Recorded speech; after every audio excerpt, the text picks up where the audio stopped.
Hello, everyone, and welcome to the pilot episode of the Tawny Talk podcast. I'm Becky Nazaro, Director of Communication Engagement. And I'm Brandy Taylor, Director of School Improvement Services. Together, we're excited to bring you the latest news, stories, and celebrations from across USD 464.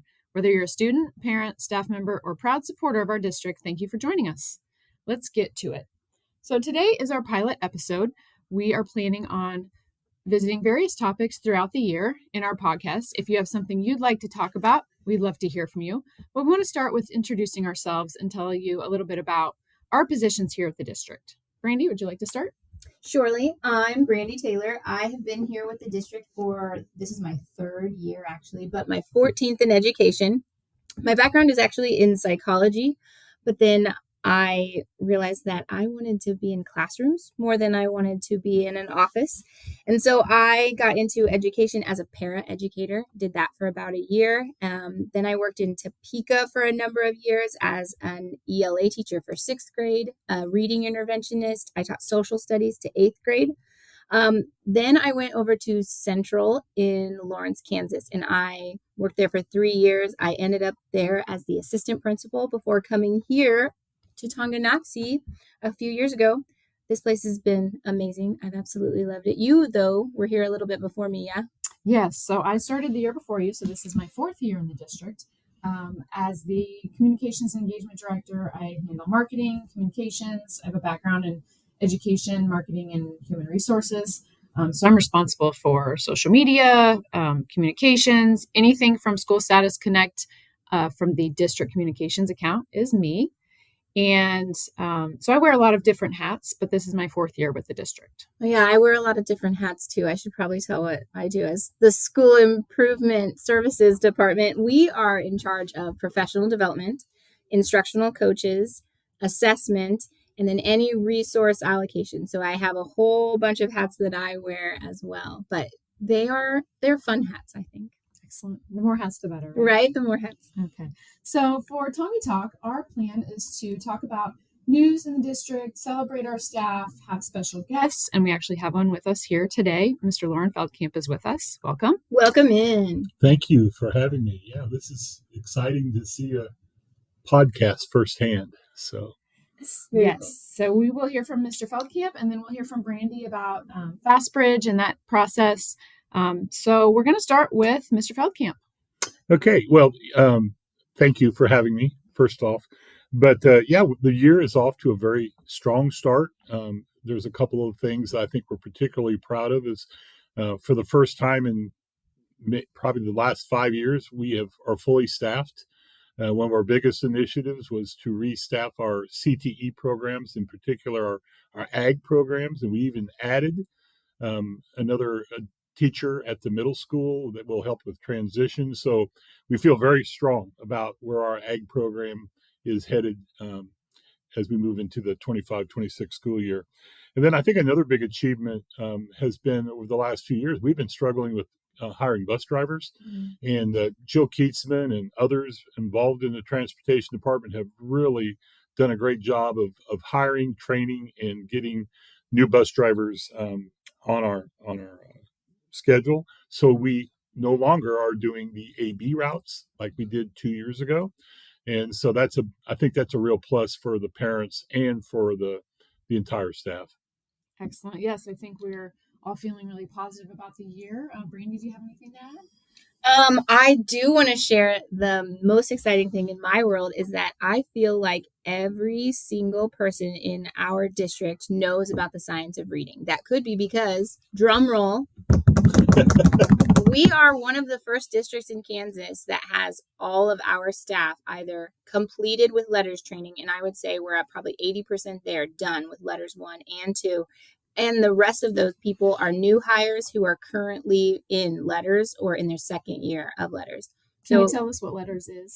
Letters is a program so that we are able to understand the science of reading. It is basically one of 3 options that the state has given to us about ways to get that information to our teachers so that they can get that information out to their students. It's the best way to teach them how to read. We know this. This has been the same science that we've known about for 100 years since Ebbinghouse's research started, right, with memory. But one of the things that Letters does is it puts that science into the classroom and gives the teachers those tools. So it's been like they've been in grad school for a couple of years on top of their regular teaching careers, but big weight off of their shoulders because they have lifted that weight. Excellent. Excellent. Well, Mr. Feldkamp, you also recently shared some big news with the district. Would you like to talk about that?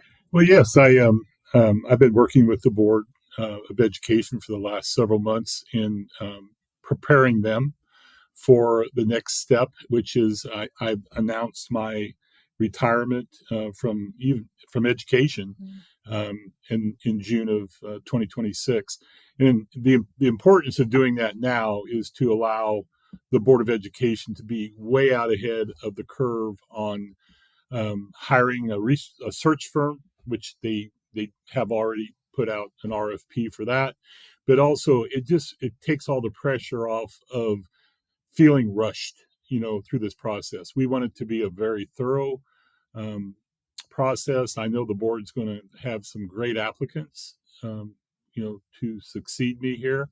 And I think they're in a great place. I think the Tonganoxie School District is in a great place. So, yeah, it's going to be difficult for me to give up, the role of superintendent, but I also am looking forward to the next steps. So it's kind of a bittersweet situation for me. How many years have you had in education then? 46. Oh, yeah, impressive. Yeah, but that also tells you I'm pretty old. So. No, you don't look a day. Excellent. Well, we are excited for your next adventure, but I know we will all miss you and all your accomplishments and contributions to the district. So we will navigate the next year, and we are excited for you. Well, thank you. Mm-hmm. So the other thing we wanted to talk about during this pilot episode is FastBridge. So I'm going to turn it over to Brandy. She's our FastBridge expert. Can you tell us what FastBridge is?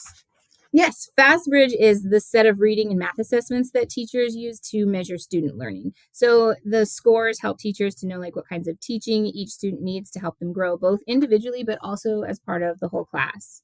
Okay. And what assessments did the students take? So any reading or math assessments are taken in 3 different sections throughout the year. We do 1 day for reading, 1 day for math. Some of the students actually read directly with me as a member of, we call it the SWAT group, which we are all of us who can, instructional coaches and title teachers, sometimes even the admin get in on it, and we are able to listen to our little kindergarten and first graders read directly to us. Actually, you've been in on that too, haven't you? Yeah, it's always fun. It is always fun. I love doing it. But then we sent home those reports to parents and guardians recently, so everybody should have gotten those. And if you have any questions about it, what's nice is we sent home this nice little family letter that went alongside with it. And then the family report, it basically lets you know, is my kid on track? Is my kid experiencing some risk where they're not going to be where they need to be, or are they at high risk where we need to get them some deeper interventions? And so this first round is kind of just our first screener into the year. We call it our fall screener. And then we're going to use that data. We've already started to put those kids into interventions so that if you are not on grade level, soon you will be. That is the hope. Excellent. And do all students in all grades take this, or which students are taking the FastBridge assessments? Okay, great question. So actually it is everybody who is kindergarten through 9th grade is going to take both of those assessments. And then students at the high school level, if you're not at the 40th percentile, we're going to continue to have you take that. We're going to continue to provide you with some interventions along the way so that hopefully you do get up to that 40th percentile mark as well. Okay, so what's the next step for FastBridge for this school year? So next step for FastBridge for this school year is we have just finished putting our data into the data bank, and we are making sure that students are in the proper intervention groups. Intervention is getting kicked off right now at the elementary school. I want to say today is the first day for their BSP walkthroughs. They've been doing a couple easy days, a couple game days, but that's just to get them used to walking to the classrooms. We have first graders who are walking across the building. My little guy walks all the way to the 2nd grade rooms. And so he was telling me about his adventure down the giant hallways yesterday. So great. So anything else to add today for our first pilot episode of Tommy Talk? I don't have anything to add. It was kind of interesting watching the first podcast. So hopefully this turns out to be something that the public enjoys, and we'll see how it rolls. Yes. Great. Well, thank you for joining us, Mr. Feldkamp, today. And listeners, if you have something you want to hear about, drop us a line at socials@tong464.org. Put Tongi Talk in the subject line, and we will chat. Thank you for joining us. Thanks for joining us.